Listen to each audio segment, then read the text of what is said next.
Hello everyone, मैं स्वागत करती हूँ आप सबका एक्सपर्ट टेक फार्मेसी क्लासेस में। आई होप कि आप सब अच्छे होंगे।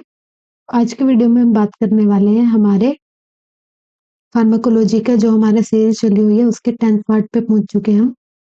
आज हम कुछ और क्वेश्चंस को देखने वाले हैं फार्माकोलॉजी से रिलेटेड, जो कि हमारे RRB, KGM, UPSC, AIIMS, CGHS, DTPRSB इन एग्जाम्स में आ चुके हैं। ठीक है, तो चलिए फर्स्ट क्वेश्चन के साथ शुरू करते हैं। Which one of the following is the function of insulin. अब इंसुलिन का हमारे पास क्या फंक्शन है? ठीक है, इंसुलिन हम सबको पता है कि इंसुलिन क्या कराता है, ग्लूकोज के लेवल को हमारी बॉडी में ब्लड में कम कराता है। ग्लूकोज लेवल को डिक्रीज करता है इन ब्लड। ठीक है, अब वो ब्लड से जा कहाँ पे रहा है? ठीक है, टिश्यूज में जाता है।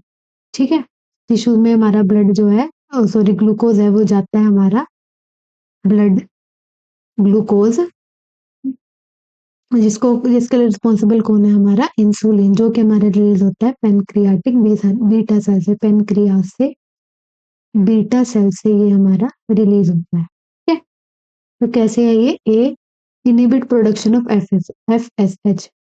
एफएसएच का इनहिबिशन करता है ये इंसुलिन। ये तो नहीं है, एफएसएच हमारा फॉलिकल स्टिमुलेटिंग हार्मोन है, ये हमारा ऑप्शन नहीं है।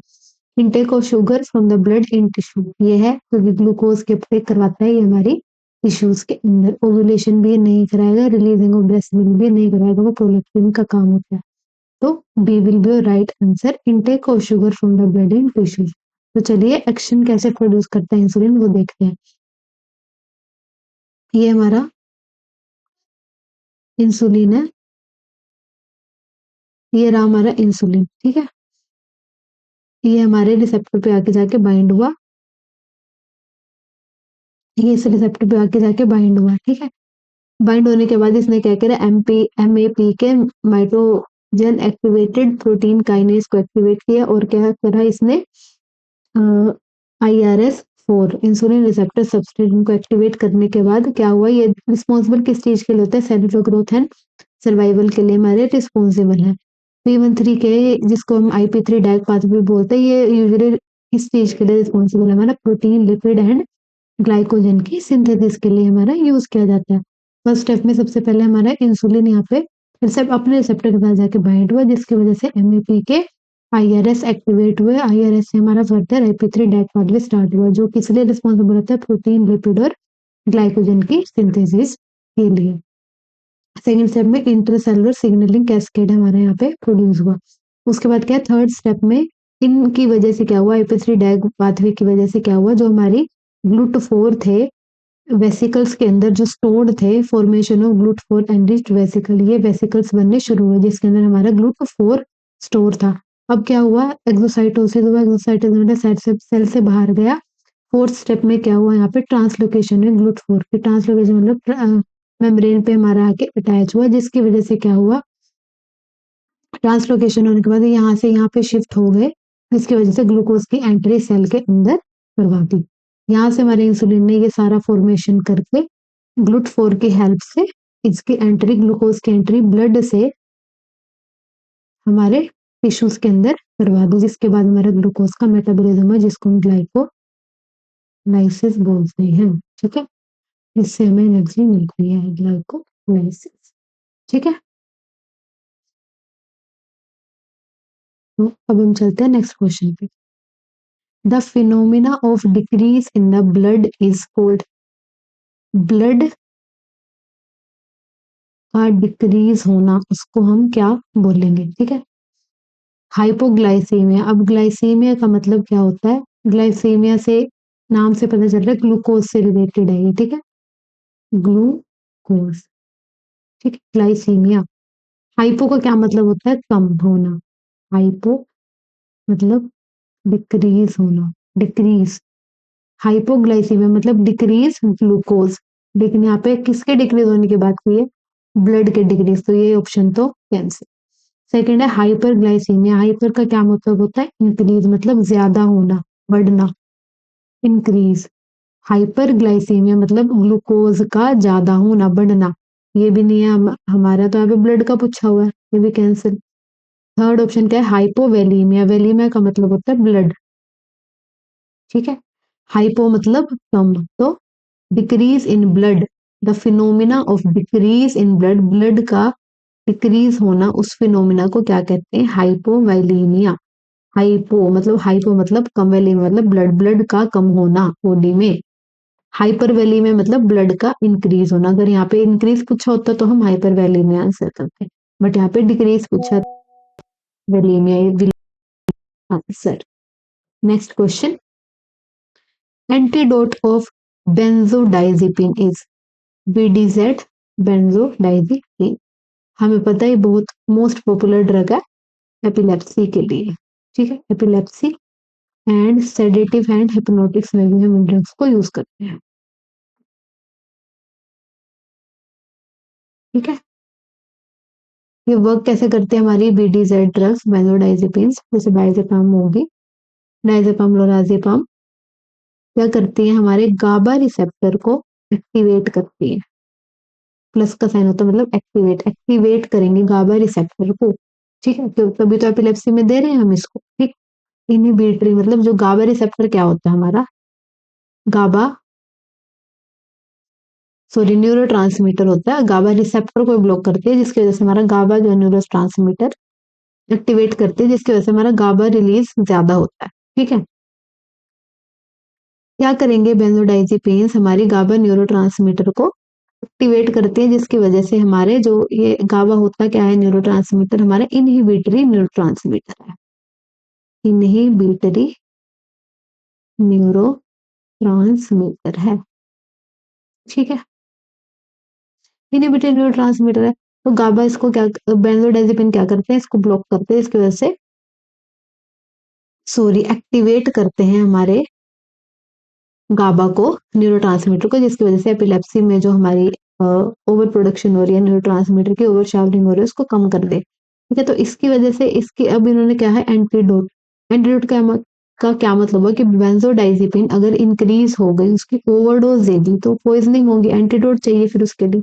बेंजोडाइजिपिन की पॉइजनिंग होगी, एंटीडोट तो तभी देंगे ना जब कोई पॉइजन हो जाएगा हमारे बॉडी में। पॉइजन मतलब कि किसी चीज की ओवरडोज होगी, ओवरडोज जब बेंजोडाइजिपिन्स की हो जाएगी तो क्या करेंगे ये क्या करते हैं? सीएनएस को डिप्रेस कर देते हैं टोटली। वैसे डिप्रेस कर रहे हैं ये, वैसे इनका काम डिप्रेशन है, बट एक पर्टिकुलर टाइम के लिए, पर्टिकुलर डोज पे, जब इसकी ओवरडोज होगी तो सीएनएस तो हमारा गया, डिप्रेस हो गया पूरा। तो उसको एंटीडोट मतलब उसके एंटीडोट क्या करेगी? हमारी बॉडी में आके गाबा के रिसेप्टर को एक्टिवेट करवा देगी, ठीक है। गाबा के जो ये एक्टिवेट कर रहे थे, इसको गाबा के रिसेप्टर को इनहिबिट कर देगी, ताकि हमारी जो गाबा है वो रिलीज ना हो पाए, ठीक है, जिसकी वजह से हमारे जो नॉर्मल न्यूरोट्रांसमीटर है वो रिलीज हो। उसके लिए हमारी एंटीडोट बेंजोडाइजिपिन की कौन सी होती है? फ्लूमाजेनिल, फ्लूमाजेनिल, ये याद रखना, flumazenil is the antidote for benzodiazepine, ठीक है। Next question, which of the following drug is not used for acute migraine attack? Migraine attack से क्या समझते हो? कि ब्रेन से रिलेटेड है, हमारे सर में दर्द हो रहा है, एक्यूट माइग्रेन अटैक में इनमें से कौन सी ड्रग यूज नहीं की जाएगी? सो सोमाट्रिप्टान, कैफीन एंड अर्गोटामिन, ये हमारी सारी सीएनएस एक्टिंग ड्रग्स है। सीएनएस मतलब सेंट्रल नर्वस सिस्टम पे एक्ट करने वाली ड्रग है, ठीक है। एलओएल, प्रोप्रानोलोल मैंने बताया था, जहाँ पे एलओएल दीजिए समझ लो बीटा ब्लॉकर्स की बात करी जा रही है, बीटा ब्लॉकर है, ठीक है, जो हमारे सीवीएस में यूज होते हैं, कार्डियोवास्कुलर डिजीज में ही यूज होते हैं, उसके अलावा नहीं यूज होते हैं कहीं। तो एक्यूट माइग्रेन पेन में हमारी कौन सी ड्रग नहीं यूज होगी? वो है प्रोप्रानोलोल, ठीक है। Next question, for the first pass effect to be high, first pass effect मतलब first pass metabolism, the drug should be administered through which of the following routes? First pass metabolism high करना हमें, ठीक है, तो उसके लिए हम कौन से रूट से ड्रग देंगे? सबसे मोस्ट पॉपुलर जो रूट होता है, जिसमें हमारा फर्स्ट मास मेटाबॉलिज्म को अवॉइड हम कर ही नहीं सकते, उसमें होना ही होना है, उसको हम बोलते हैं ओरल रूट, ठीक है। ओरल रूट के थ्रू जब भी हम कोई अपनी ड्रग देंगे तो वो फर्स्ट पास मेटाबॉलिज्म को हमेशा क्रॉस करके ही जाएगी। फर्स्ट पास मेटाबॉलिज्म मतलब लीवर को वो क्रॉस करके ही जाएगी, ओरल रूट। इंट्रामस्कुलर रूट मतलब मसल्स में दे रहे हैं इंजेक्शन, टॉपिकल ऊपर से लगा रहे हैं, नो। डायरेक्ट फर्स्ट पामेडमोन नहीं, डायरेक्ट ब्लड में जाएगी ये, इसमें भी डायरेक्ट ब्लड में जाएगी, टॉपिकल में भी डायरेक्ट ब्लड में जाएगी, सबक्यूटेनियस में भी डायरेक्ट हमारी ड्रग ब्लड में जाएगी, बट ओरल में हमारी ये फर्स्ट पास मतलब लीवर से होते हुए जाएगी ही जाएगी। इसलिए हम फर्स्ट पास को इफेक्ट को हाई करने के लिए ओरल रूट के साथ अपने ड्रग को दे सकते हैं। Next question, mifepristone terminates pregnancy up to gestation age of, जो माइफेलिस्टोन हमारी ड्रग है प्रेगनेंसी को कितने टाइम तक टर्मिनेट कर सकते हैं जेस्टेशन एज के बाद, तो इसका आंसर आएगा 7 वीक्स। 7 वीक्स तक हमारी जो माइफेलिस्टोन है वो हमारी प्रेगनेंसी को जेस्टेशन एज के बाद टर्मिनेट कर सकते हैं। ठीक है, next question, Which of the following is an antitussive drug? Antitussive drug, antitussive drugs क्या होती है, पहले ये देखते हैं। एंटीटसिव, एंटीटसिव ड्रग होती है जो हमारे कफ को, कफ फॉर्मेशन वो सप्रेस करती हैं, कफ फॉर्मेशन सप्रेशन। हमारे जो कफ बना है हमारी बॉडी में उसको सप्रेस करते हैं। ठीक है, तो एंटीटसिव ड्रग्स इनमें से कौन से होंगे, एम्ब्रोक्सोल, ब्रोमोहेक्सिन, साल्बुटामोल, इनमें ये वाली हमारी ब्रोंको डायलेटर ड्रग्स है। कोडीन बची है हमारे पास जो कि एंटीटसिव ड्रग। तुम कभी सिरप में बहुत ज्यादा डलती है, सिरप में हमारी कोडीन बहुत ज्यादा यूज की जाती है जिसकी वजह से हमें सेडेशन भी कॉज होती है। ठीक है, कोडीन हमारी सेडेशन प्रोड्यूस करती है, इसका एक साइड इफेक्ट कह लो कुछ भी, तो कोडीन हमारी antitussive drug as a use होती है। Next question, laxatives are used in the treatment of, laxatives हैं वो किसके ट्रीटमेंट में यूज किए जाते हैं। लेग्जेटिव्स क्या होते हैं, सबसे पहले तो लेग्जेटिव्स हमारे होते हैं जो हमारे